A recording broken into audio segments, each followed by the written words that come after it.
Central Daylight Time, a severe thunderstorm was located over Addison, moving south at 10 miles per hour. Hazard, 60 miles per hour wind gusts. Source, radar indicated. Impact, expects damage to roofs, siding, and trees. Locations impacted include Dallas, Plano, Garland, Irving, Mesquite, Carrollton, Richardson, and surrounding areas. For your protection, get inside a sturdy structure and stay away from windows.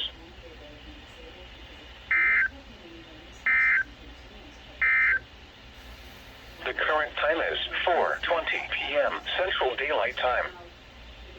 You are listening to NOAA All Hazards Radio, the voice of the National Weather Service, station KAC 56. Serving the Dallas-Fort Worth listening area.